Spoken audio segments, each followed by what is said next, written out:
Glória a Deus. Abra sua Bíblia comigo em Mateus capítulo 9. Queria compartilhar uma palavra com você. Eu vou jogar algumas sementes aqui. Hoje eu estou naquele dia das sementes, sabe? Não estou muito temático hoje não. Na verdade nunca estou, né, irmão? Mas hoje estou menos ainda. Eu não estou muito temático hoje não. Eu quero jogar umas sementes assim que está no nosso coração. E você vai pegando as sementes. A que não for boa para você, você dá para o irmão do lado. Porque a palavra nunca volta vazia. Hoje meu coração assim está expandido por dentro. Vontade de salvar todo mundo. Vontade de abraçar o mundo e trazer todo mundo para dentro. Aleluia. Às vezes eu penso assim, sabe? Se eu morasse num sítio, numa chácara, e fazer casa para todo mundo. Assim... dar comida para todo mundo. Assim, às vezes eu penso, mas nem tudo dá para fazer. E amém, vamos para frente. Mateus capítulo 9 e o versículo 35. E quando eu estou assim, sabe o que eu penso? Eu penso no primeiro dia que a gente começou o Mevan, na nossa primeira reunião. E a primeira reunião do Mevan,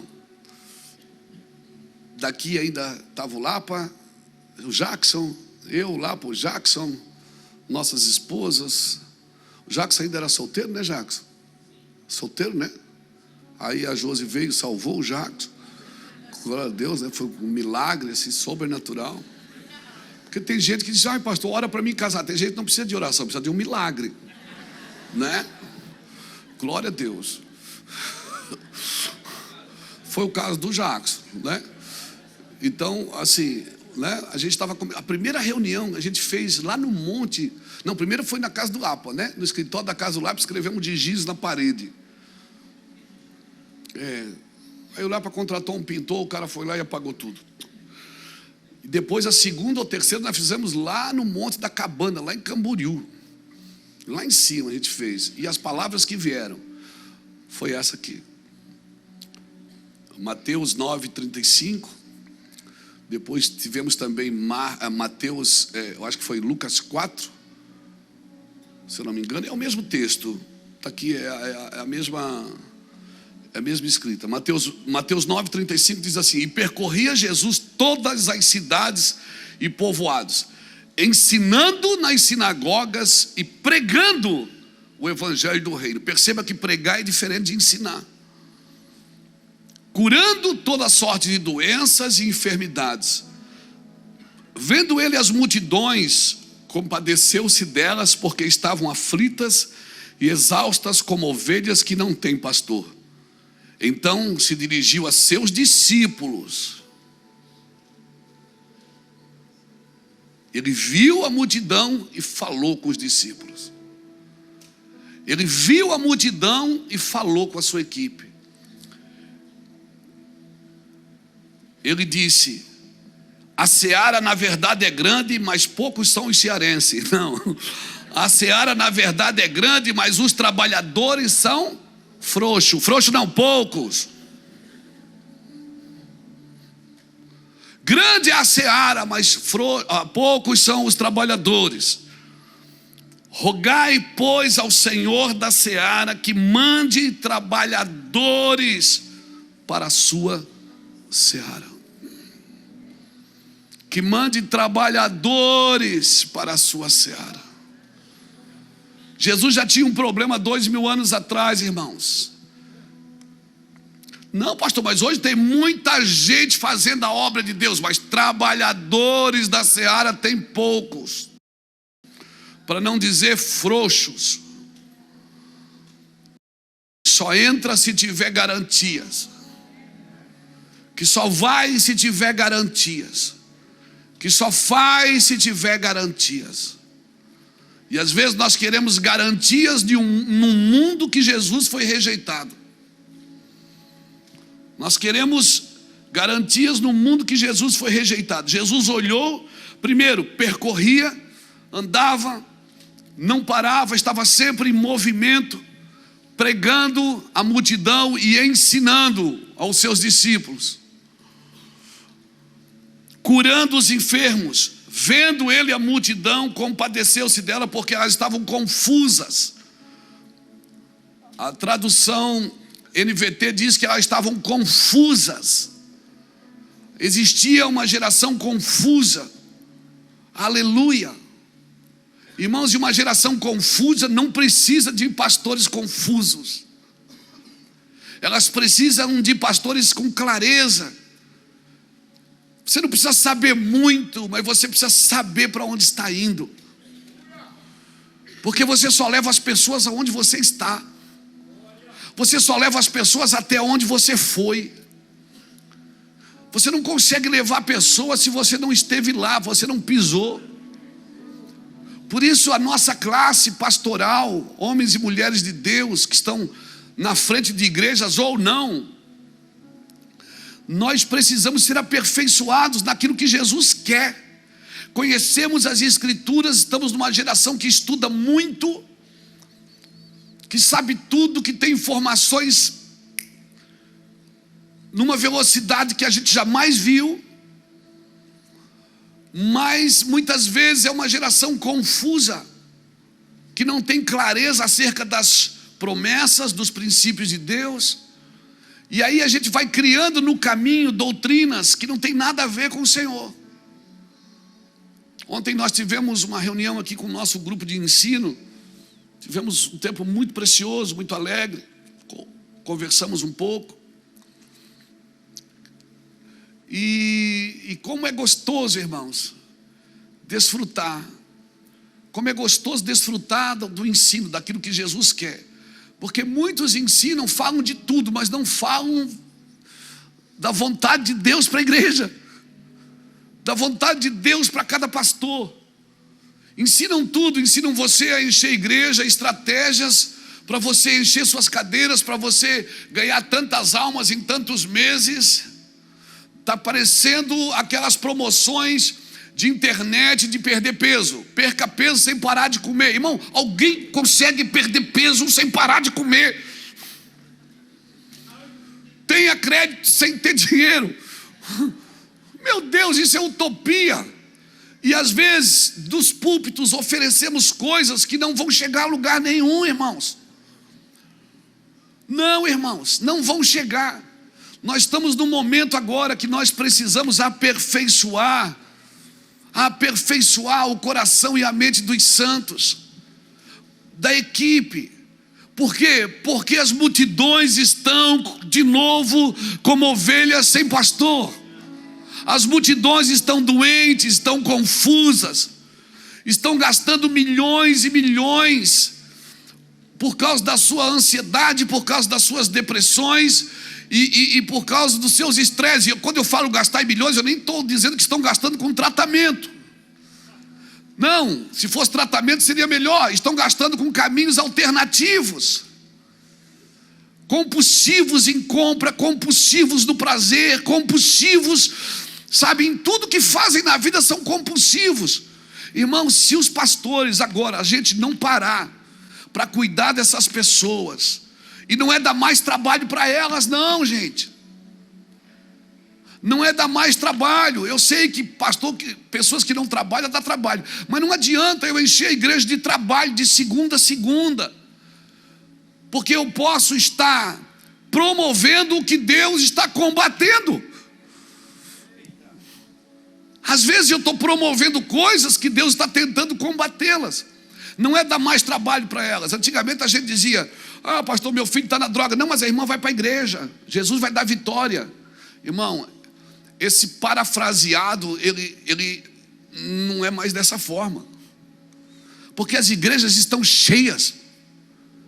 Tem culto que você vai, você não consegue sentar, porque as igrejas estão abarrotadas de gente, cheias de gente vazias.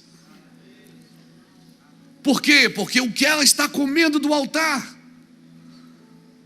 o que ela está comendo, não adianta nós termos igrejas cheias de pessoas vazias, vendo as multidões, se compadeceu delas, porque estavam aflitas e exaustas. Aflitas e exaustas, cansadas, Fábio. Elas estavam confusas e cansadas. E nós queremos criar mais demandas. Não é demandas que nós temos que criar. Se o Espírito Santo também é o consolador, ele pode consolar esses irmãos e consolar a gente também. Irmãos, as pessoas estão trabalhando mais e ganhando menos, e vivendo menos, e desfrutando menos. E às vezes Deus, na sua responsabilidade divina, glória a Deus por Ele tenta nos parar de todo jeito. De todo jeito o Senhor está tentando nos parar, e nós querendo acelerar, e o Senhor está dizendo: eu tenho que parar você, senão você vai tombar esse carro. E aquele ministério lindo que vem crescendo, didaticamente, devagar, como tudo tem que ser, devagar. Quem nasce grande é monstro.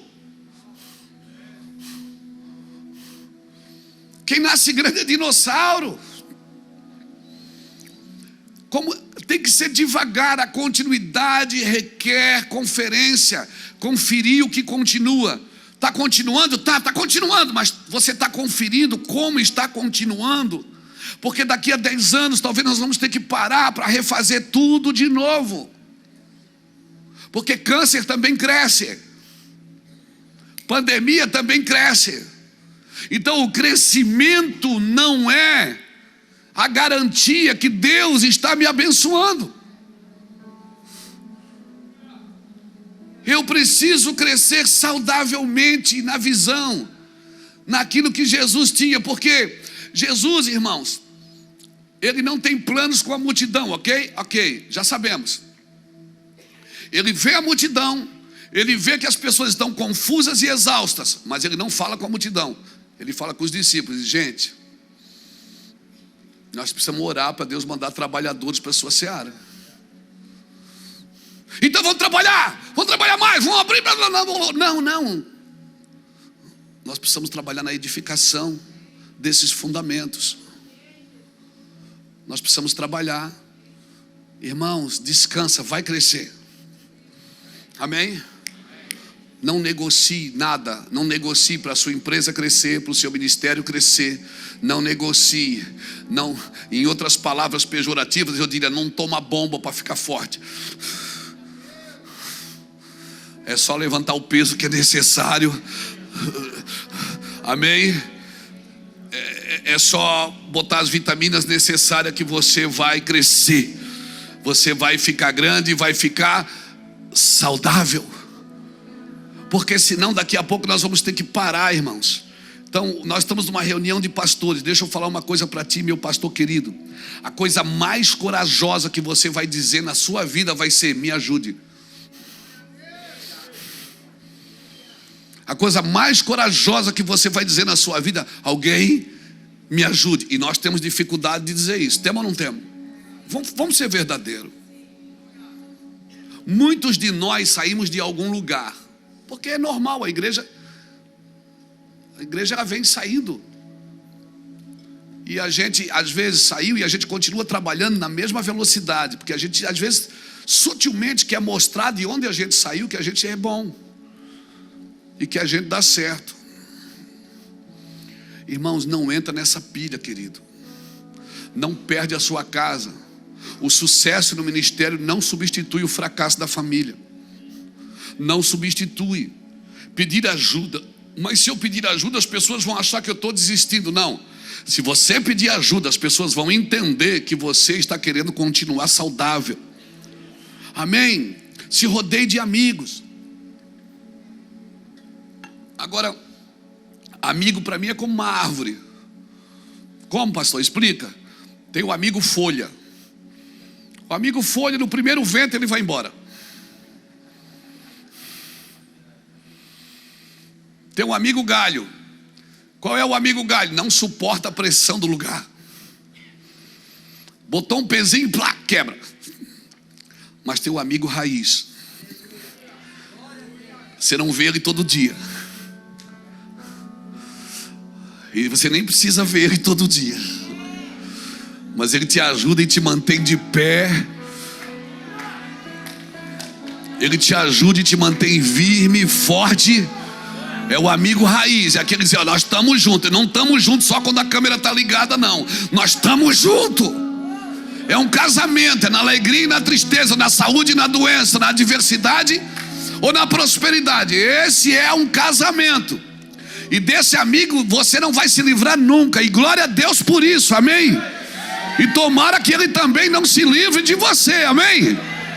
Então a coisa mais corajosa que um pastor vai dizer para o outro é: meu ministério está crescendo, eu estou dando certo, eu estou fazendo isso. Não, é você olhar e dizer: me ajude.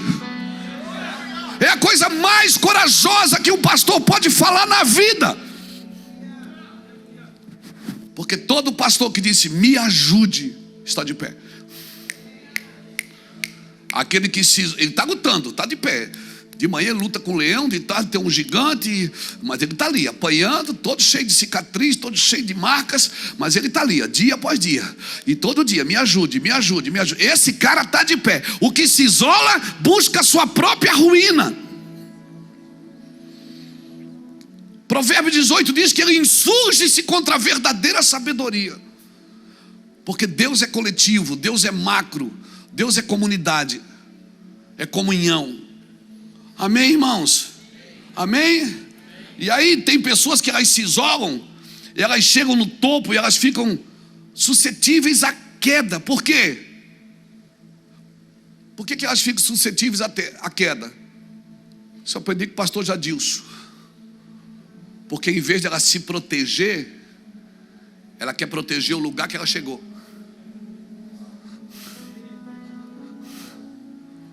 E quando você quer proteger o lugar que você chegou mais do que você, não, você tem que se proteger. Porque hoje você pode estar pastor presidente de uma denominação, amanhã você pode estar pregador do mundo, amanhã depois você pode estar líder de uma escola.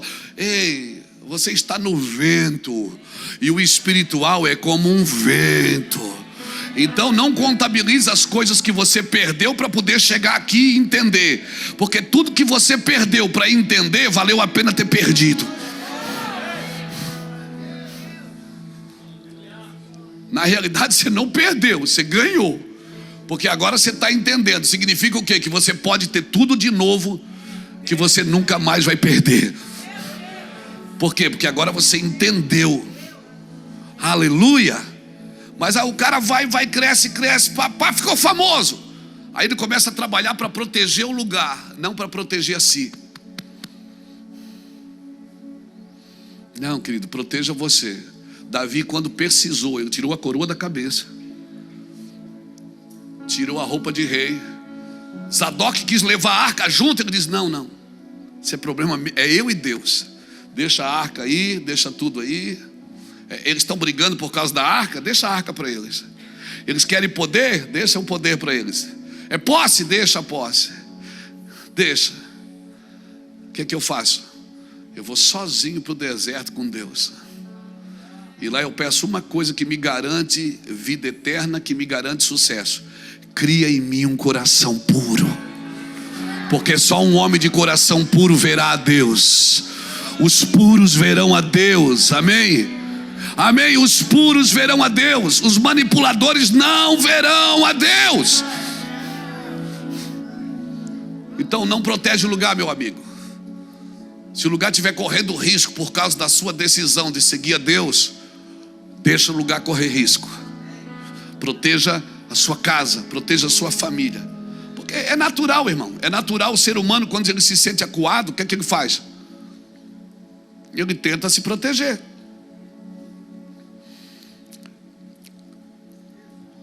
Não protege o lugar, irmão, protege você. Essa semana eu estive em Governador Valadares, e o nosso pastor de Nanuque, Minas Gerais, eu vou falar porque eu pedi autorização para ele. Pastor André de Nanuque. Pastor André é um querido. Ele tem autismo, e ele é pastor. E ele foi estudar tudo sobre autismo para aprender a lidar com ele. Hoje ele é professor para pai de autistas, dá aulas em universidades, dá aula na PAI. escreveu 4 livros sobre autismo. Inclusive nós estamos trazendo os livros para publicar na nossa editora, para ajudar os pais com autismo. Pastor André, ele sabe aquela coisa quando o cara tem multifoco, né? Hiperfoco. Hiper era o mercado que tinha aqui em Itajaí, né? Ele tem hiperfoco. Ele diz: pastor Luiz, é incrível. Hoje eu já estudei, então eu já sei que eu sou assim, eu já consigo lidar comigo e ajudo as pessoas. Mas se você dissesse para mim, vai chover canivete, eu ia para casa com medo que chovesse canivete mesmo.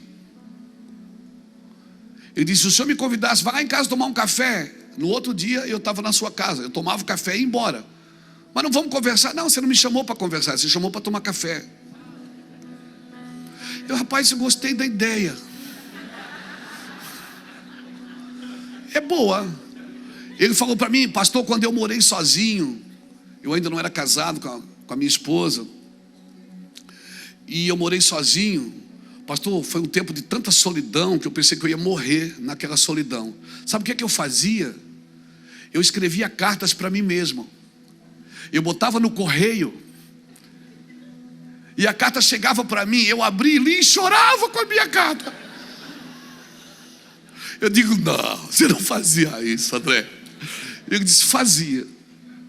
Ele disse: pastor, ninguém me dava presente, porque na cidade que eu morava ninguém me conhecia. Quando eu queria me presentear, eu comprava um presente e botava no correio para chegar para mim.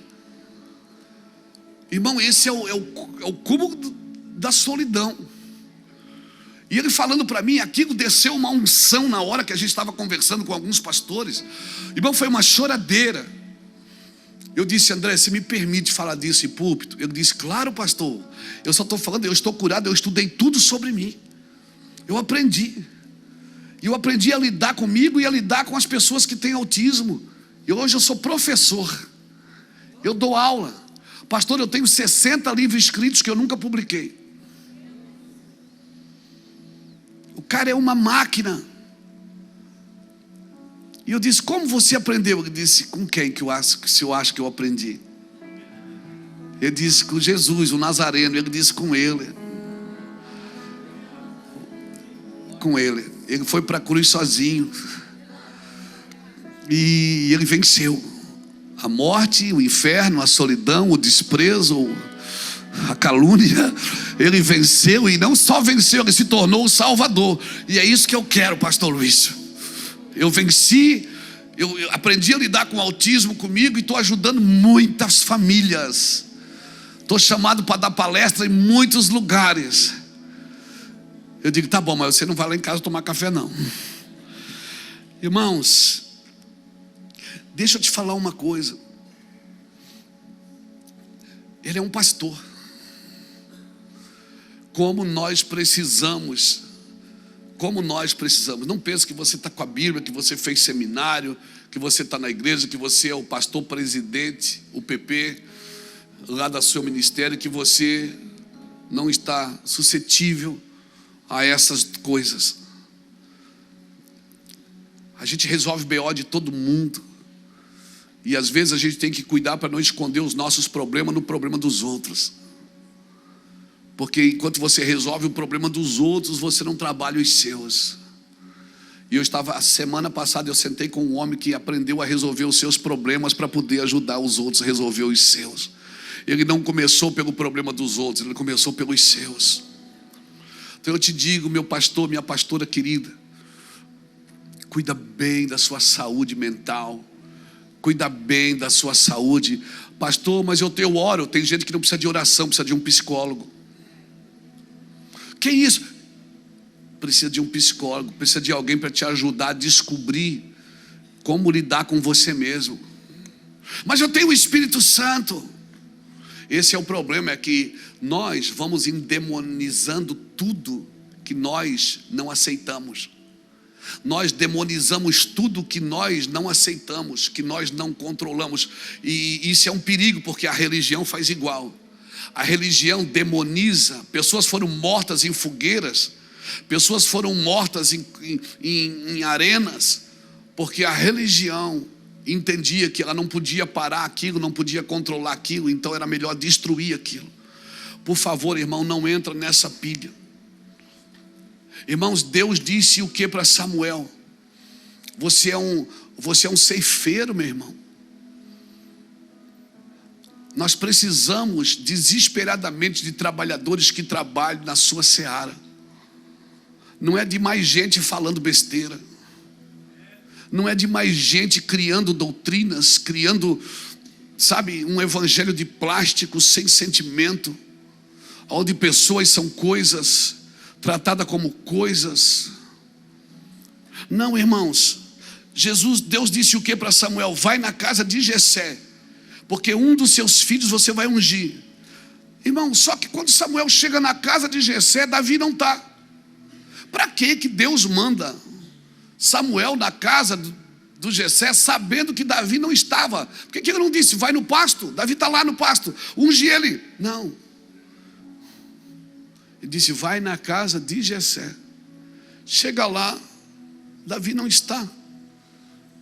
Samuel faz o quê? Onde é que ele está? Vamos lá. Não, ele não foi lá. Ele disse, chama ele aqui. Porque o que começa na sua vida tem que começar em casa. Não pode começar no pasto. Deus não te unge no pasto, Ele te unge em casa. O que começa na sua vida tem que começar na sua casa. Até para ajudar, a Bíblia diz para a gente ajudar quem? Os domésticos da fé. Começa pelos domésticos da fé. O cara quer investir milhões em missões, mas não serve a igreja que ele congrega. Quer investir milhões em outros países, mas nunca serviu nenhum irmão da sua denominação. Não vem dizer para mim que Deus não permite. É por quê? Porque não dá fruto em casa. Você precisa ser ungido na frente dos seus irmãos, mesmo eles te rejeitando. Porque essa é a forma que você garante a unção. Quando você é rejeitado, você é ungido e rejeitado. Davi foi rejeitado diante dos seus irmãos. Irmãos, como diz o meu amigo pastor Jadils, a Bíblia é muito psicológica. Por quê? Porque hoje muitos irmãos, muitos de nós, quando queremos nos significar pelo serviço. E se não tem serviço para fazer, a gente acha que não tem valor nenhum. E aí a gente fica caçando serviço para fazer, para se sentir útil. E a gente deveria aproveitar a temporada sem serviço para buscar a Deus. Para quando o serviço chegar, a gente saber como fazer. Você está me entendendo? Muita gente que não tem serviço do reino, mas não estou fazendo nada para Deus, eu tenho que fazer alguma coisa para Deus, tem dificuldade de trabalhar em equipe. A gente fala uma frase aqui, tem gente que prefere ser cabeça de rato do que cola de leão. Quer ser cabeça, nem que seja de rato. Tem dificuldade de trabalhar em equipe, aí fica criando coisas paralelas para si mesmo. Deus nunca vai abençoar isso, irmãos. Por quê? Porque Deus não funciona assim. Você crê que seu valor está por aquilo que você faz. Por quê? Porque o serviço vai te empurrando para a autossuficiência. Amém? O serviço vai te empurrando para a autossuficiência. Então, pastor Anderson, você fazendo, você acha que você é. E quando não tem nada para fazer, você se sente inútil. Mas quando Jesus vai ser batizado, os céus se abrem, o Pai diz o quê?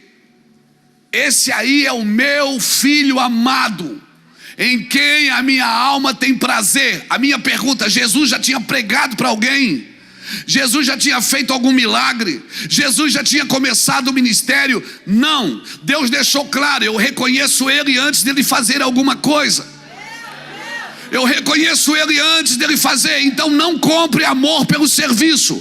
Não compre amor de pessoas pelo serviço. Porque o serviço qualquer um pode fazer.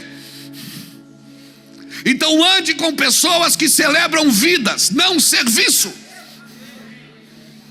Porque o dia que você cair numa cama e não tiver mais trabalho, que você estiver velho nos seus últimos dias, quem te celebra até o fim. Você está me entendendo, meu irmão?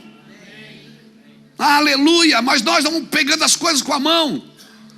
Jeremias 17, de 5 a 11 diz: maldito o homem que faz da sua carne seu braço forte, que não confia no Senhor, que confia no seu serviço.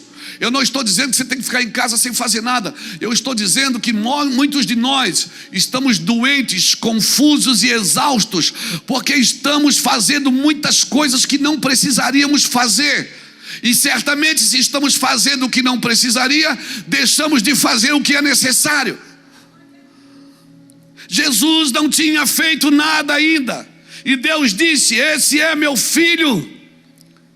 Irmãos, você não faz as coisas e chama Deus para participar e para chancelar. Não, é Deus quem faz as coisas e diz: vem participar comigo. Eu vou fazer e você vem para cá. Eu vou te ensinar como é que faz.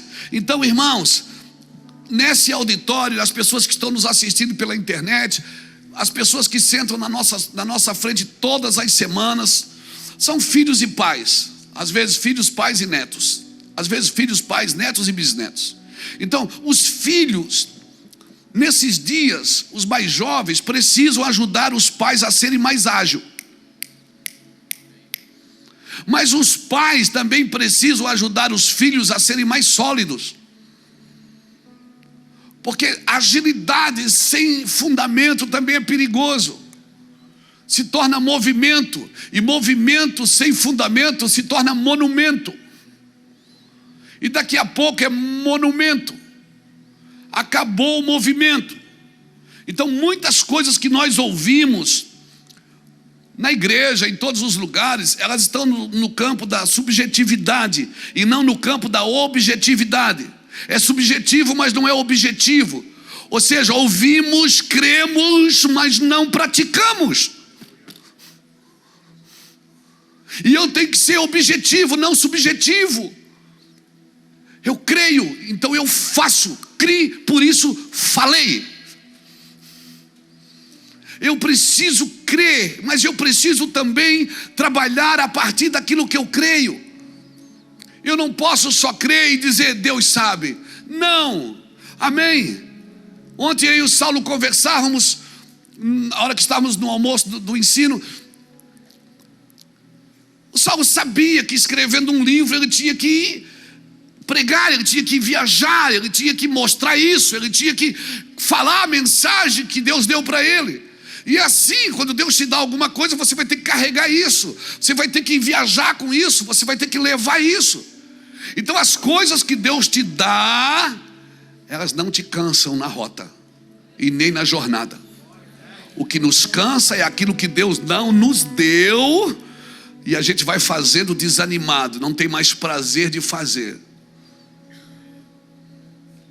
Então quando Deus te dá alguma coisa, você tem prazer de levantar de manhã e trabalhar, porque foi Deus quem me deu. Você acorda antes do relógio despertar todo dia. Você acorda antes. Mas quando você está numa coisa que Deus não deu para você, quando o relógio desperta, você amaldiçoa o dia. Você diz: ai, tudo de novo, misericórdia. Você tem que orar, querido, para ver se você está no lugar que Deus te colocou. E quando eu falo lugar, não estou falando lugar geográfico. Tem pessoas que mudam de lugar geográfico, mas não mudam de posicionamento mental. E não adianta mudar o lugar geográfico. Não adianta. Eu preciso mudar o meu posicionamento também. Eu não sou isso. Eu não sou só isso. O Senhor está dizendo que eu posso pensar mais de mim. Você deve pensar mais de você. Mas eu tenho medo da soberba. Não, humildade não é pensar menos de si, é pensar menos em si. Você mostra humildade quando você pensa menos em si, mas não significa que você tem que pensar menos de si. Você sabe quem você é ou não sabe? Você é um filho de Deus, que foi levantado por Deus para fazer alguma coisa para Deus, seja no púlpito, seja em qualquer lugar da vida, seja na boleia de um caminhão, não importa. Mas se você foi chamado por Deus, Deus certamente vai te abençoar nesse lugar, vai te prosperar nesse lugar. Você vai ter alegria constante nesse lugar. Aleluia! Você vai fazer o que gosta e ainda vai ganhar para isso. Aleluia! Glória a Jesus! Mas pastor, eu ando numa crise. Crise é pedagogia. Crise é pedagogia. A minha vida inteira eu andei em crise. Eu não sabia se eu ia viajar ou se eu ficava na igreja. Então eu dizia todo ano: vou parar de viajar. Quem lembra disso? Eles até quando eu dizia, esse ano, irmão, eles já começavam a rir. Lembra? Eu dizia, eu vou parar de viajar, porque eu tenho que ficar na igreja. Aí eu ficava na igreja um mês. Eu brigava com a Iraci, brigava com o cachorro, brigava com o vizinho, brigava com todo mundo. Por quê? Porque Deus estava botando espinho no ninho, irmãos. Aí eu ia viajar. Não, eu disse, não, tem que viajar, senão eu vou morrer. Aí eu ia viajar. Viajava, chegava no hotel lá um sábado à tarde, sozinho dentro de um quarto de hotel, podendo estar dormindo com a Iraci, dormindo com o Reuel, com o Charles. Aí eu dizia, não, Deus não tem isso para mim. Aí voltava para casa, não, vou ter que parar. Aí ficava em casa e eu dizia, não, eu tenho que continuar viajando. Irmão, eu achei um lugar em Deus que eu faço as duas coisas. A impressão que dá é que parece que Deus tem que me tirar de uma coisa para me dar outra. Não, você tem que deixar o pecado, irmão. Você tem que sair do pecado, você consegue fazer tudo. Jesus passava madrugada com Deus, trabalhava o dia inteiro, atendia a gente todo dia. E alguém perguntava, ele não dormia? Dormia na tempestade. Porque se você ouve a Deus e serve as pessoas, você dorme em qualquer lugar, meu amigo. Você dorme em qualquer ambiente de terror, de perseguição, de morte. Amém. Jesus aprendeu a dormir na tempestade porque ouvia bem a Deus e servia bem as pessoas. As multidões estão clamando, irmãos. Clamando. E a gente na internet dizendo, isso é pecado, aquilo é do diabo, aquilo... Só que a gente não cria um caminho para essas pessoas acharem a gente. Nós vamos criando, porque o coach é do inferno, porque o não sei o que é do não sei o que, porque o outro. Mas porque as pessoas querem conversar, elas querem falar, elas querem brigar com alguém. Todo mundo está fazendo muita coisa. Todo mundo não tem tempo. Eu mesmo atendo gente o dia inteiro e não acho tempo. E certamente quando alguém não está fazendo o que era para fazer, sobra serviço para o outro. E nós estamos correndo atrás de coisa o dia inteiro. E aí quando você corre atrás de coisa, você busca coisas. E você não percebe que as pessoas estão confusas e exaustas. E o pior, quando Deus começa a levantar trabalhadores, a gente quer matar. Não, isso não é de Deus. A gente não faz e ainda não permite que Deus levante alguém para fazer. Por favor, irmãos, se eu estiver falando asneira, me repreende, mas se eu estiver falando uma verdade, diga, é verdade.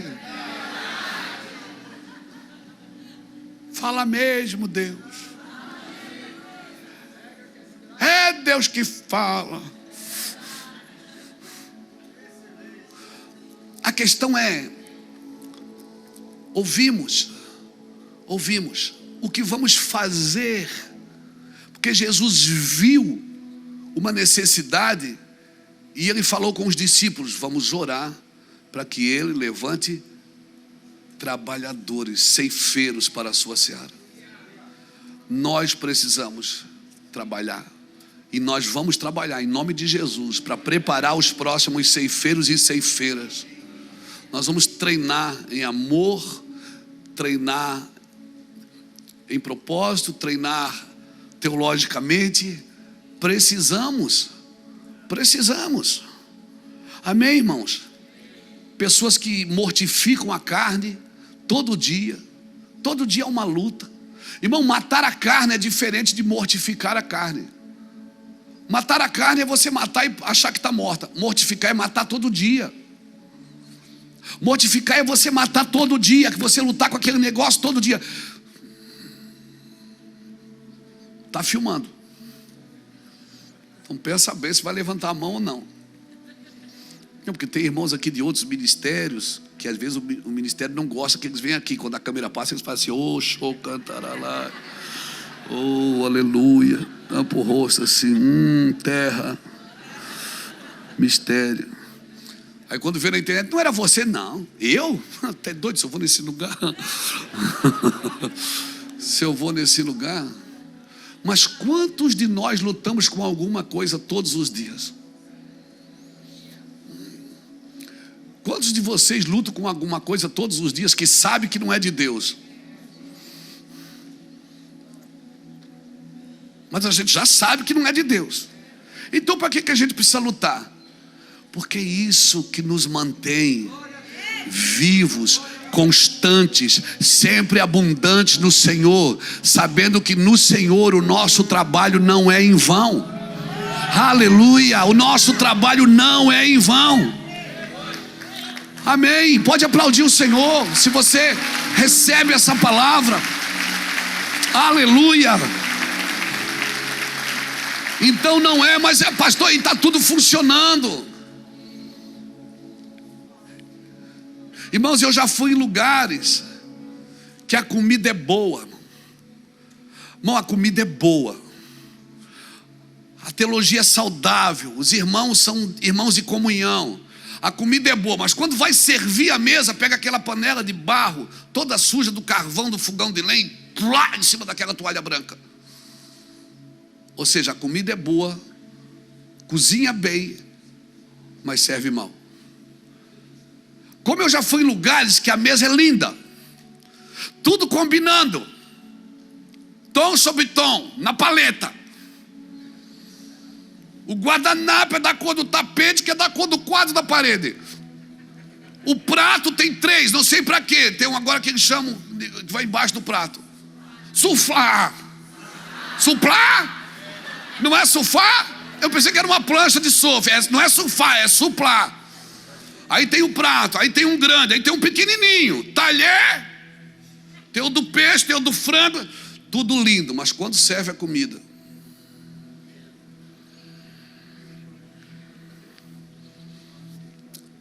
você come, parece aquelas maçãs de cera, comida de plástico. Você mastiga e tem que pôr fora que não dá para engolir. Então, de um lado tem um povo que está cozinhando bem e servindo mal. De um outro lado tem um povo que serve bem, mas cozinha mal.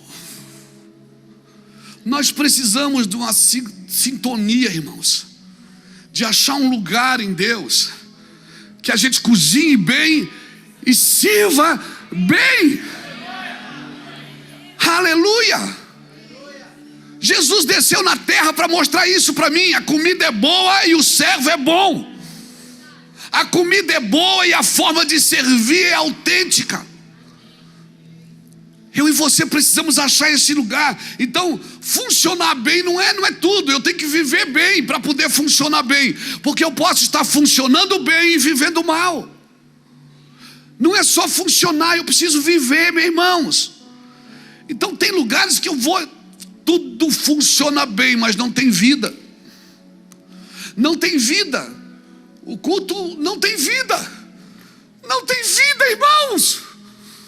E alguém diz, Deus está aqui. Eu digo, não está. Dá vontade de gritar, não está.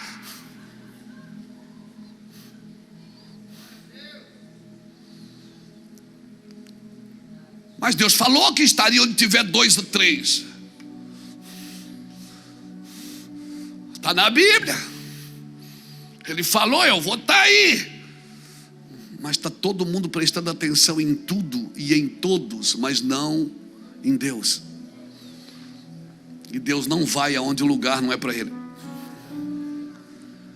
Deus não vai em um lugar onde tem alguém que se acha mais importante do que Ele, se acha alguém maior do que Ele, melhor do que Ele, mais imponente do que Ele. Deus não vai. Ele não vai, e simplesmente não vai. E aí a gente tem que inventar moda, dar karatê, tem que inventar moda, tem que criar performance. Por quê? Porque eu tenho que segurar essas pessoas comigo. Se elas forem embora, o dinheiro delas vai embora. E como que eu vou manter essa mesa bonita? Alguns de nós tem que voltar para o fogão de lenha. E alguns de nós tem que comprar umas bandejas de inox para servir melhor o que nós cozinhamos bem. Porque cozinhamos bem, quando vamos servir, servimos com arrogância. Porque sabemos cozinhar.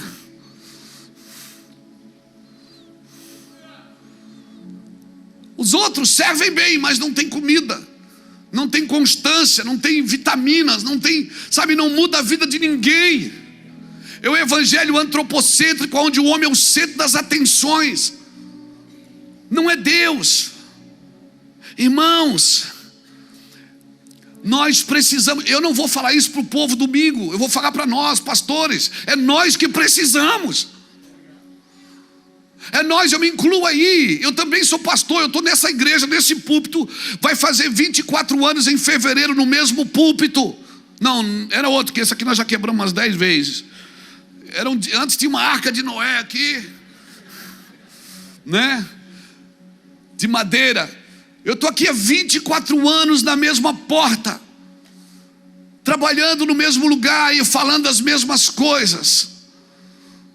Há 24 anos. Deixa eu te falar uma coisa, nós precisamos, eu e você, de um techuvá, de uma volta às origens. É necessário, eu preciso estar pronto. Mas pastor, eu estou me preparando. Não é preparado que você precisa estar, é pronto. Porque às vezes você se prepara, mas nunca está pronto. Tem sempre alguma coisa mais importante do que isso.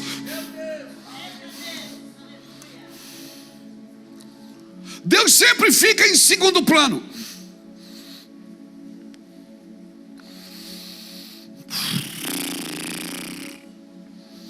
Irmão, se a graça me libertou da lei, quer dizer que eu posso continuar fazendo o que eu quero? Não, claro que não. Porque eu vou me tornar escravo daquilo que eu escolho obedecer. Ou eu escolho obedecer aquilo que Deus tem para mim. Se eu escolher obedecer ao pecado, ele vai me levar à morte. Se eu escolher obedecer a Deus, ele vai me levar à justiça. Muitos de nós queremos pecar, mas nós escolhemos obedecer. Sabe, isso é sadio. Como? Porque você escolhe o que você quer fazer. Nós escolhemos. Estejam vestidos e prontos para servir, e mantenham as suas lâmpadas acesas. Patrícia, você é maravilhosa, querida. Glória a Deus. Dá uma salva de palma para Patrícia e para o Mateus, irmãos. Esse casal abençoado que Deus colocou e deu de presente para a gente. Como é bom ter gente trabalhando que conhece as Escrituras, que até para limpar a cadeira cita versículo bíblico. É bom demais, não é, gente? Aleluia. Oh meu Deus, coisa. Você está vendo que a comida é boa? Você está vendo, Jacques, a comida é boa. Nós só precisamos arrumar a mesa. Se a gente não tivesse uma comida boa, eu estava preocupado, Saulo. Mas nós temos uma comida boa. Só precisa arrumar melhor a mesa. Ah, mas a gente arrumou, mas os convidados não quiseram. Vai nas valas, nos becos. Vai nas valas, nos becos, nas encruzilhadas. Vai lá e traz quem quiser sentar na mesa. Quem não quiser participar do que está sendo dito e feito, fica à vontade, vai embora. Nós vamos para as valas, a gente sempre foi nas valas, a gente sempre foi nos becos, a gente sempre foi e vai continuar indo sempre. Aleluia! E ponto final. Porque essa mesa é do Senhor. A mesa não é minha, e porque não é minha, não sou eu que escolho quem senta nela. Só que quando o Senhor diz, põe esse na mesa, eu ponho. Mas ele é, não importa quem ele é, Deus mandou botar na mesa. A mesa é dele, não é sua.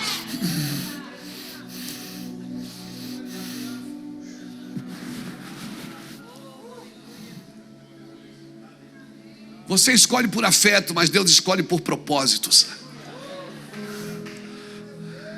Mas ele é da casa de Saul. Tem alguém da casa de Saul para que eu use de benevolência com ele? Traz ele, bota ele na minha mesa aqui, senta ele aqui na minha mesa. Não, mas ele é da casa de Saul, ele é aleijado. Não tem problema, na mesa o defeito fica debaixo da mesa, não aparece na mesa, porque quem está na mesa com ele, o defeito não aparece, meu amigo. Alguém está me entendendo aqui? Alguém está pegando isso no espírito? Ei, quem está escolhendo quem senta na mesa vai perder a mesa. Pode escrever aí. Quem está escolhendo quem senta na mesa vai perder a mesa. Mas se você deixar Deus trazer para a mesa quem Ele quer, e você continuar sendo só o garçom, só o servo que vai servir a mesa, só o trabalhador da seara, ei, pode botar mais cadeira, porque a mesa vai aumentar de tamanho, em nome de Jesus Cristo. Ah, meu Deus! Ah, meu Deus!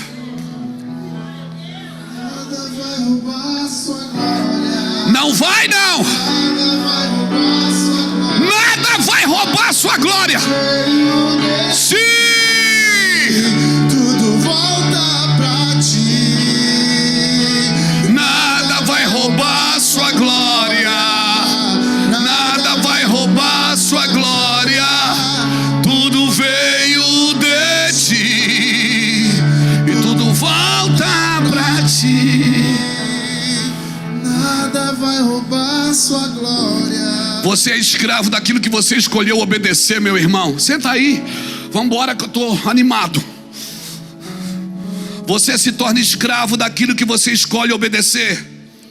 Ou você escolhe obedecer o pecado que te leva à morte, ou escolhe obedecer a justiça de Deus. E quando você escolhe obedecer a justiça de Deus, não pense que todos vão entender o que você está obedecendo, porque não vão. Pastor, mas eu já sou livre. Eu me tornei livre do pecado. Para quê? Para se fazer escravo da justiça de Deus. Eu me fiz escravo da justiça de Deus. E ponto final. Escravo do amor. E como eu disse, amor não se poupa, o amor poupa o outro. Amém? Você quer viver bastante? Você quer abençoar muita gente? Ou você abençoa muita gente em pouco tempo, ou você abençoa pouca gente em muito tempo? Quer fazer tudo agora e viver pouco? Ou quer ir vivendo enquanto faz?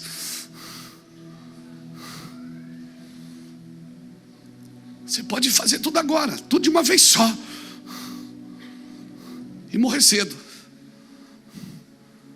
Ou você quer ir abençoando menos pessoas e viver mais tempo para abençoar mais pessoas?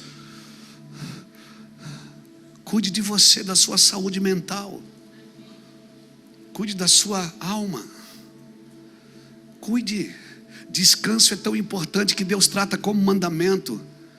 Descanso não é preguiça, porque ele não antecede o serviço. Descanso vem depois do serviço. Trabalha e descansa. Aleluia. Sabe qual é o problema de muitos pastores, pastor Saulo? É que as pessoas menosprezam a gente e a gente acredita. As pessoas menosprezam a gente e a gente acredita. E a gente não entende que o menosprezo das pessoas é para nos empurrar para frente. Aleluia. Espera aí, pastor. O senhor está falando da mesa. Deixa eu te falar uma coisa que o Senhor falou comigo essa semana, no meu espírito. Ele disse: Luiz, você acha que eu posso ser glorificado em algo que você possa ter feito de errado? Eu digo: jamais. Ele disse: eu posso ser glorificado em algo que você fez de errado. Eu disse: como assim? Ele disse: porque eu posso ser glorificado. O problema é que você quer fazer tudo certo para me glorificar. E muitas vezes coisas certas não são verdadeiras. Você está me entendendo?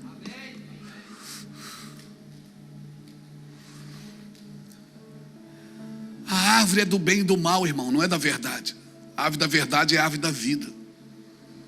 Mas quando você quer ser detentor do bem e do mal, você decide quem é bom e quem é ruim, você não pode mais comer da árvore da vida.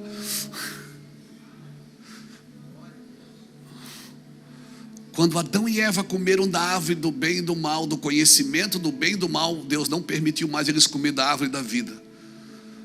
Porque é como se o bem e o mal estivesse na mão de Deus e agora estava na mão deles. Esse é o problema. A gente quer saber mais do que Deus, ser mais santo do que Deus e determinar o que é bom e o que é ruim para Deus. E Deus diz: fica comendo da árvore da vida, meu filho. Porque mesmo se você fizer alguma coisa errada, eu ainda posso glorificar o meu nome no caminho. Quando você se arrepende do que fez de errado, eu ainda sou glorificado em você. Cara, isso me pegou de um jeito.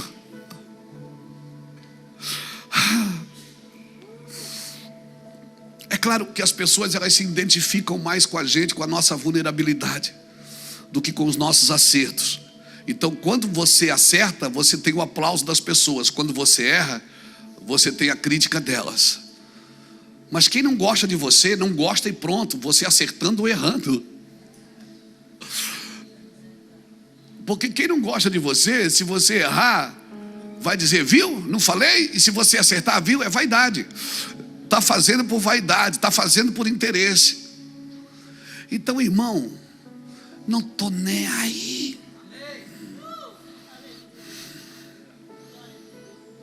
Pessoas vão te amar e te odiar pelos mesmos motivos.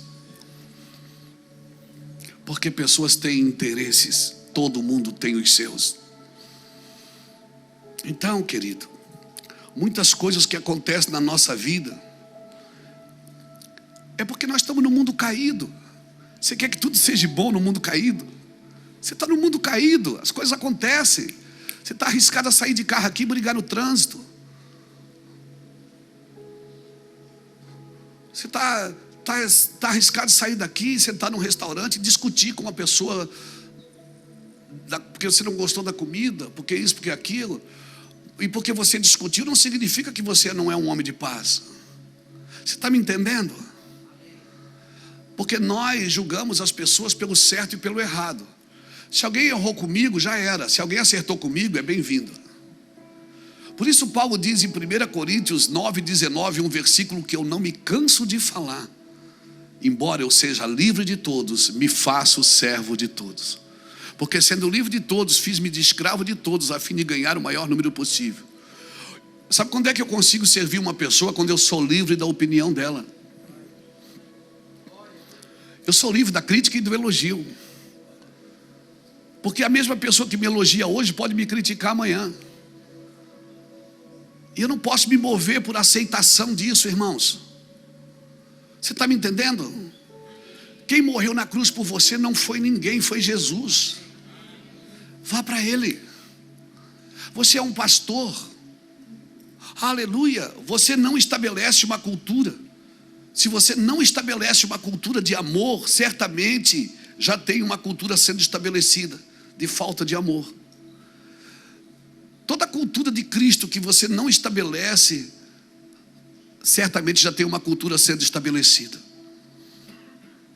Irmãos, nós somos trabalhadores da sua seara. Agora a seara é dele, não é nossa. Você está entendendo?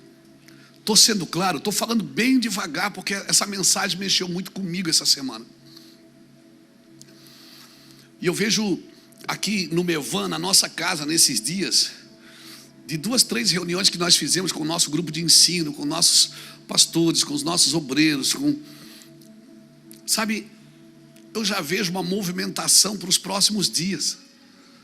E é assim que Deus faz. Deus dá os desenhos dos próximos dias. E inclusive, essa semana, eu sentei inclusive com o Rony e com a Mônica, que estão aqui. São pastores lá em Marília. E são arquitetos também. Ele trouxe o desenho da igreja que a gente está tentando fazer aqui. Ele é arquiteto, e numa semana ele fez tudo. E trouxe para mim só falta o dinheiro. E é por isso que vocês estão aqui, glória a Deus. E você era para dizer amém. Não é? Vai que, não é? Vai que alguém se levanta nesse país e diz assim: eu vou pagar essa igreja. O que é 30 milhões para alguém, irmão? O senhor que é empresário de futebol, o senhor podia conversar com alguns meninos que o senhor conhece. Você está entendendo? O que nós ficamos, agora, dinheiro, money. Para, irmão. Nós não vamos nos desesperar por nada. Nós vamos fazer no tempo de Deus, na hora de Deus, da forma que é para fazer. E se for para fazer, eu creio que será. E certamente Deus vai levantar alguém. Nós não tínhamos um projeto, Deus levantou um arquiteto, pegou seu carro, embarcou com a família e disse: Deus mandou eu dar os projetos. É assim que funciona. A vida é assim. Então, nós não vamos ficar, botar um caça-níquel na porta de cada ministério para levantar recursos. Não vai ser assim, irmãos. As coisas de Deus são leves. Você põe a cabeça no travesseiro e dorme, sabendo que você não está lesando ninguém, que você não está fazendo coisas, negociando, porque a prostituição sexual e a prostituição financeira para Deus é a mesma coisa.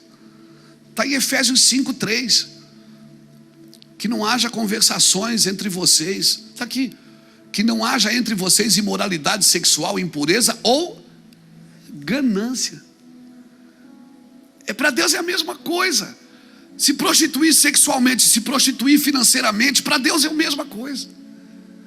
Então tem gente que veemente defende, é contra a imoralidade sexual, e tem que ser mesmo, mas está prostituído financeiramente.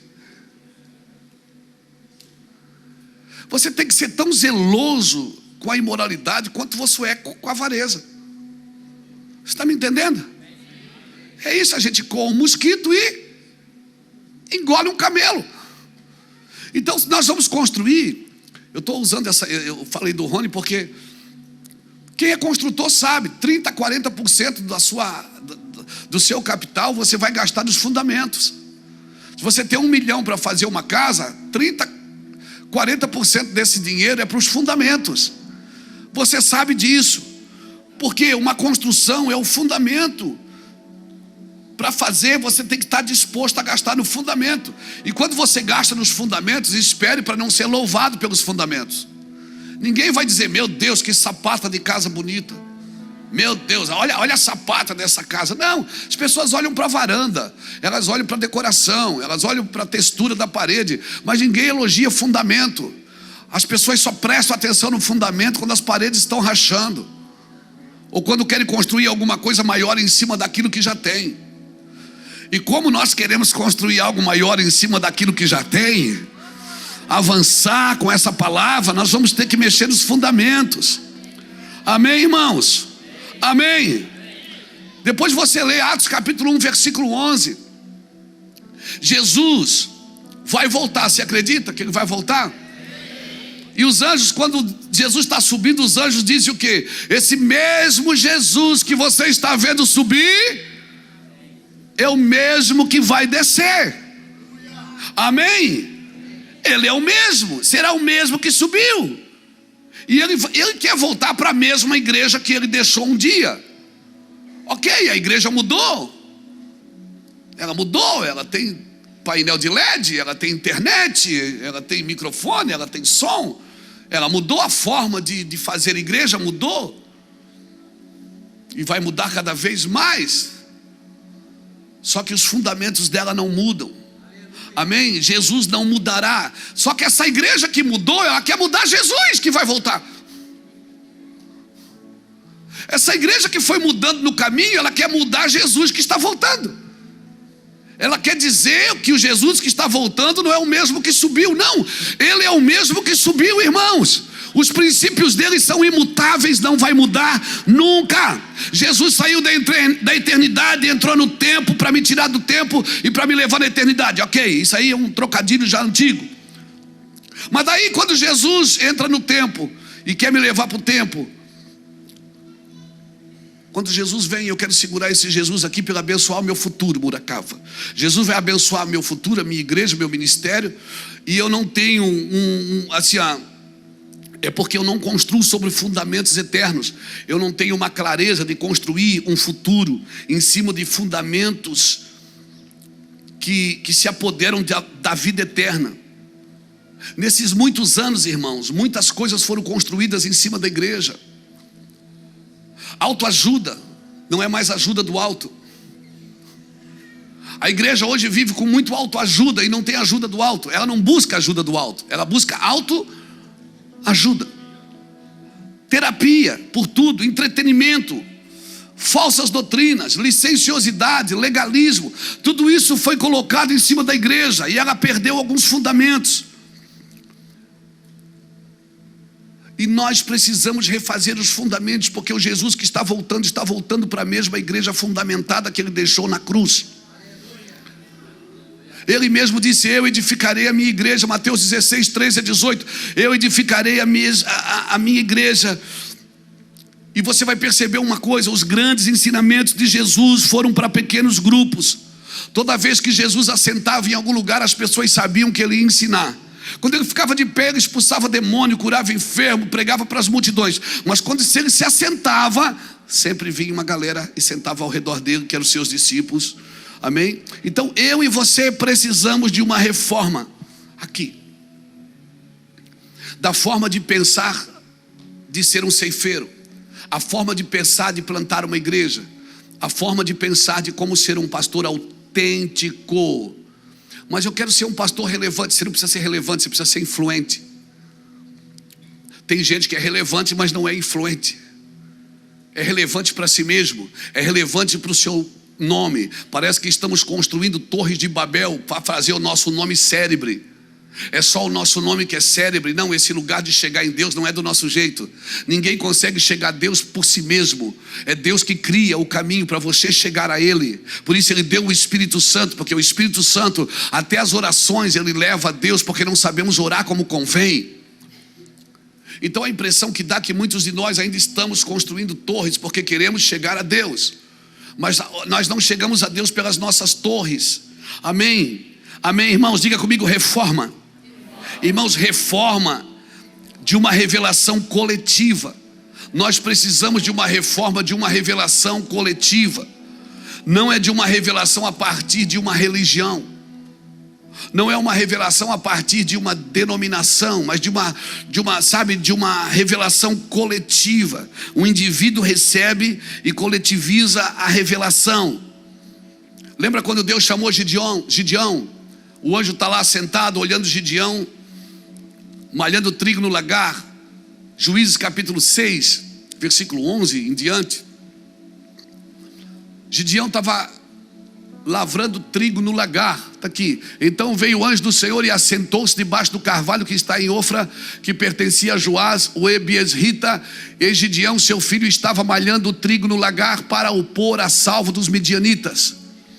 Então o anjo do Senhor lhe apareceu e lhe disse: o Senhor é contigo, homem valente. Olha o que Gideão responde. Respondeu Gideão: ai, Senhor meu, se o Senhor é conosco. Deus fala no singular, ele responde no coletivo. Deus diz: eu sou contigo. Ele diz: se o Senhor fosse conosco. Essa é a mentalidade que nós precisamos dos ceifeiros nesses dias, que eles tenham uma mentalidade coletiva. Amém? Amém? Se o Senhor é conosco, mesmo que Deus te exalte, Você não pode ser exaltado sozinho. Mesmo que Deus te prospere, você não pode ser próspero sozinho. Mesmo que Deus te deixe famoso, você não pode ser famoso sozinho. Aleluia. Porque se Deus disser, eu vou te levantar, João, o Senhor diz, Senhor, levanta nós mesmos. Aleluia. É isso que Deus está querendo ouvir de você. Ele está querendo dizer o seguinte: se eu te der algum dinheiro, você vai coletivizar isso. Se eu te der fama, você vai coletivizar isso. Se eu te der estrutura emocional, você vai ajudar os outros. Se eu te der uma igreja, você vai receber os outros. Deus é coletivo, irmãos.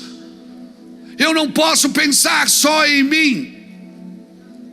Quem cresce na vida sozinho fez alguma coisa errada no caminho. Eclésia não é uma reunião religiosa, é tirados para fora, fora de um sistema único. Quando ele disse que edificaria a sua eclésia, a restauração do senhorio de Cristo é para o seu corpo. Ele veio, mas formou um corpo. Ele subiu como indivíduo, mas deixou o corpo.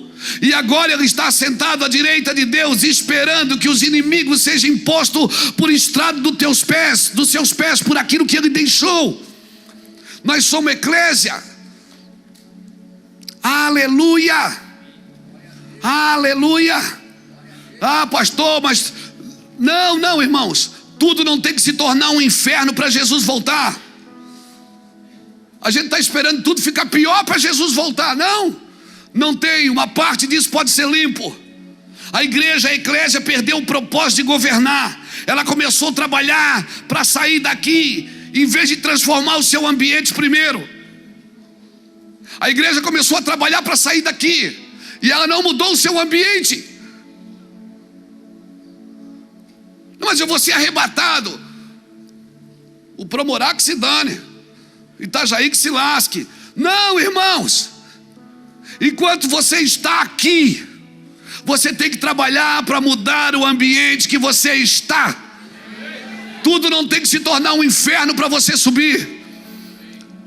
Então isso me torna irresponsável. A doutrina do rapto me deixou irresponsável com a vida na terra. Porque o fato de eu ser um cidadão do céu não me tirou da vida terrena. Eu ainda estou na terra. Eu ainda estou aqui com pessoas negociando. Estarei governando com Cristo um dia, ok? Nós começamos a trabalhar para sair daqui em vez de transformar o seu ambiente. Não entendemos Atos 3, 19-21, que diz que a restauração de tudo precisa acontecer. A restaurar, ou seja, Jesus na igreja. A igreja tem um Salvador que salva, tem o Cristo que unge, mas tem o Senhor que governa.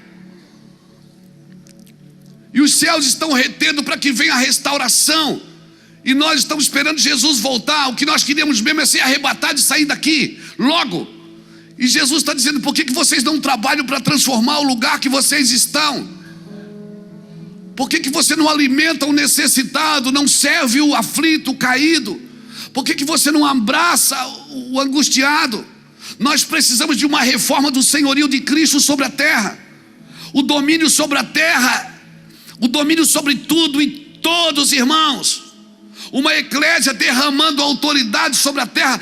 Pastor, o senhor não acredita que nós vamos morar no céu? Para quê?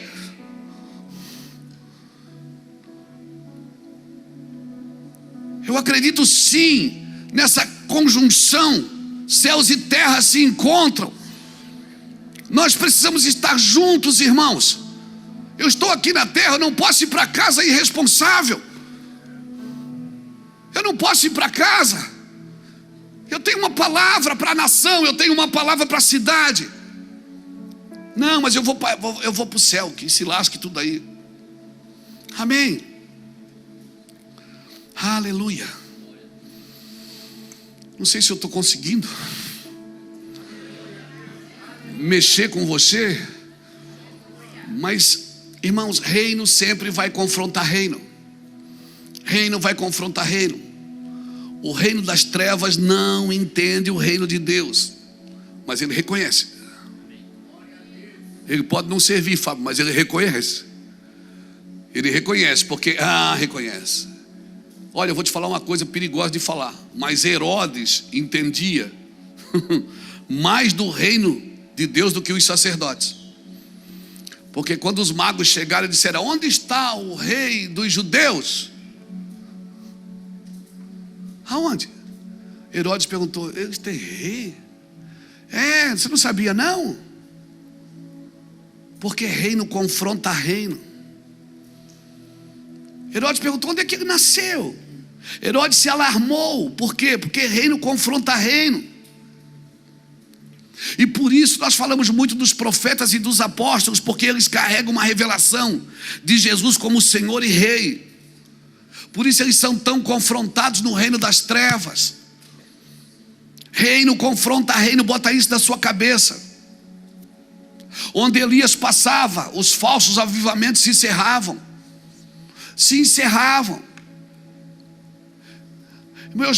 Eu não vou dizer privilégio, porque isso não é uma palavra para mim usar como privilégio, mas eu já tive em lugares, irmãos, que eu passei e acabou.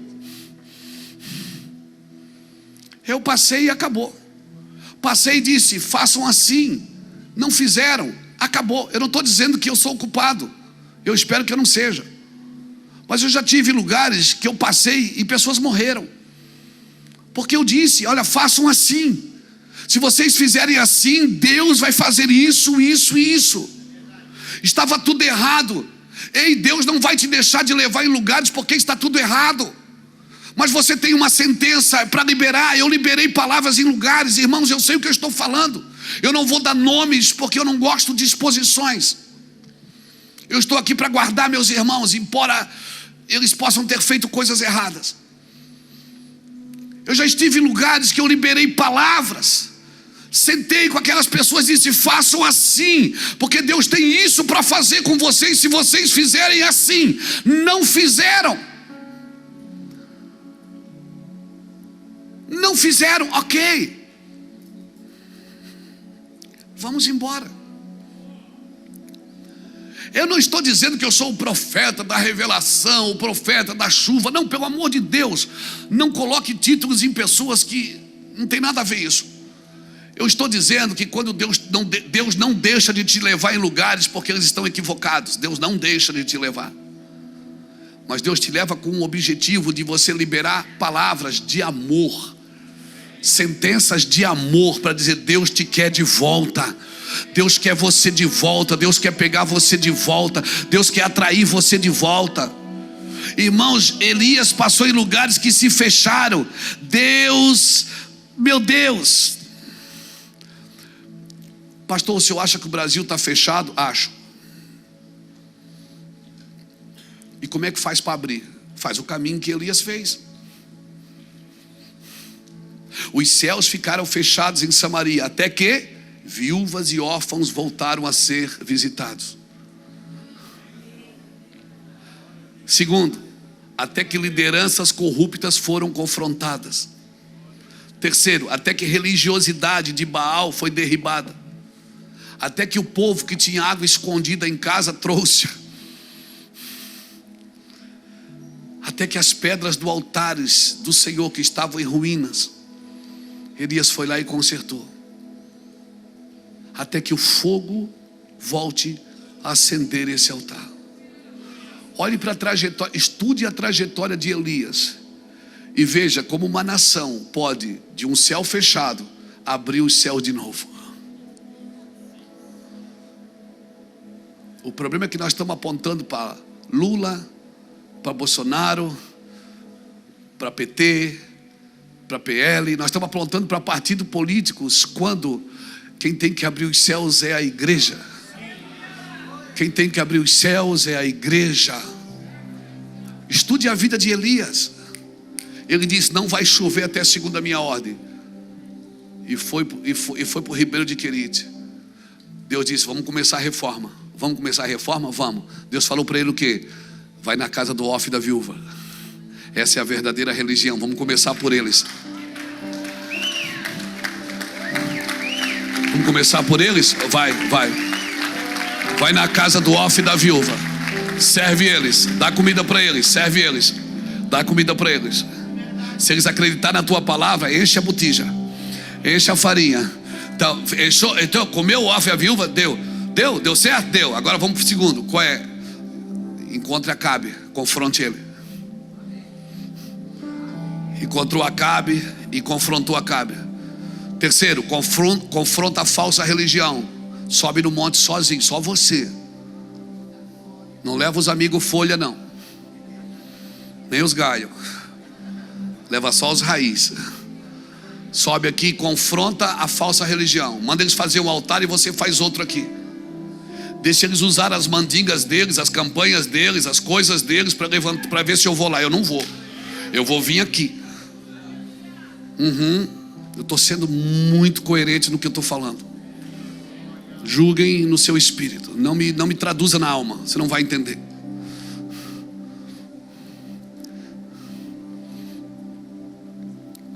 Fez. Aí agora tu chama o povo para a responsabilidade. Diga para eles, eles querem água? Então manda eles trazer a água primeiro que eles têm na casa deles.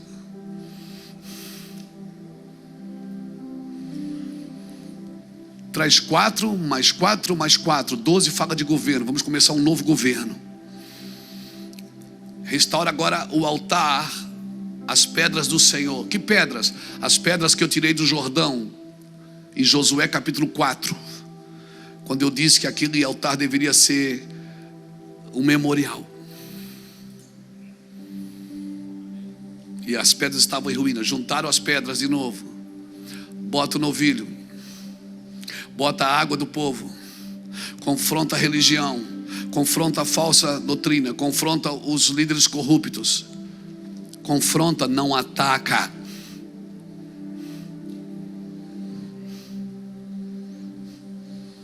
E agora? Agora é só nós dois. O que é que você quer? Eu queria que o Senhor respondesse com fogo. Não produza fogo. Não produza, atraia. Que avivamento atraia fogo, não produza. Tá bom, pronto, irmão. O fogo veio, lambeu tudo. Dias depois Deus disse: agora você pode correr mais do que essa. Acabe na carruagem, Elias chegou primeiro. Acabe lá na estrada, Elias nas montanhas. Pegou a capa, trancou aqui no cinto.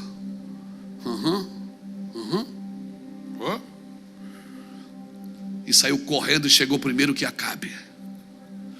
Porque um homem que anda na rota de Deus, ele sempre vai chegar primeiro do que qualquer reino da terra.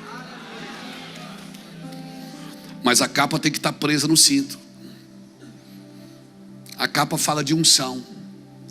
O cinto fala, o que é que Efésios fala? O cinturão da verdade. Ou seja, a tua unção tem que estar presa na verdade para você poder correr. Se a tua unção não estiver presa na verdade, você não vai chegar em lugar nenhum, meu amigo. Você pode ter uma unção de feiticeiro, tem a macumba e tem a boa cumba. De repente a sua unção pode ser de boa cumba. Você pode ser um adivinho em vez de ser um profeta. Porque a sua unção tem que estar presa na verdade de Deus. E aí você vai correr e chegar primeiro. Chegar primeiro para quê? Para você orar, porque eu estou para abrir o céu de novo nessa nação.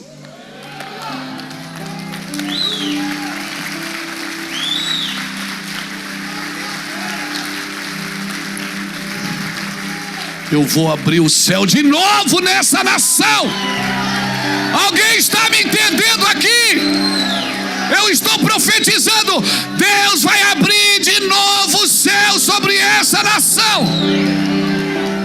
E isso não vem de Brasília, não vem de executivo, de legislativo, nem de judiciário.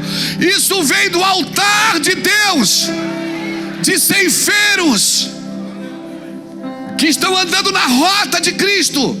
Porque se Ele disse que nos últimos dias eu levantarei o profeta Elias,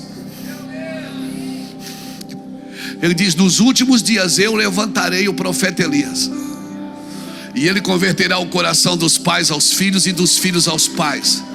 Sabe o que Deus está dizendo? Estude Elias, estude a rota que ele fez para trazer de volta os céus abertos. e faça o mesmo. Fica de pé comigo, querido. Aleluia.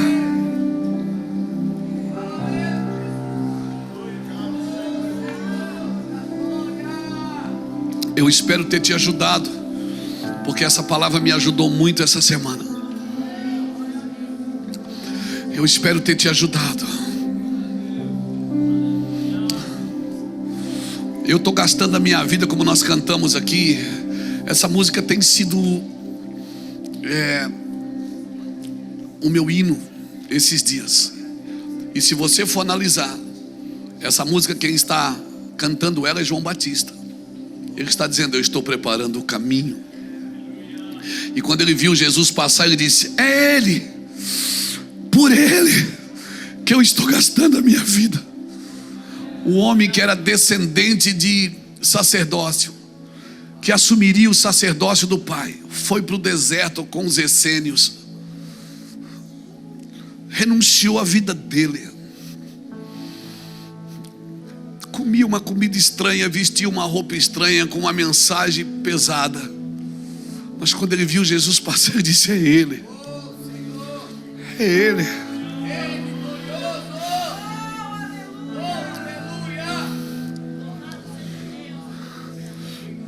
E a Bíblia diz, Jesus disse, ele era o Elias que haveria de vir. E de novo o Senhor está levantando o profeta Elias. Claro que não é o Elias que vai ressuscitar, mas a unção de atrair os céus para um novo tempo. Quem sabe eles estão aqui, quem sabe eles estão na internet assistindo agora. Quem sabe eles estão dispostos a fazer votos com Deus. Eu vou gastar milhões no reino de Deus. Eu vou gastar tudo. Eu vou gastar toda a minha saúde, todas as minhas energias. Eu vou gastar todos os meus recursos e todo o meu tempo. Eu vou gastar até que Cristo seja formado em vós. Aleluia.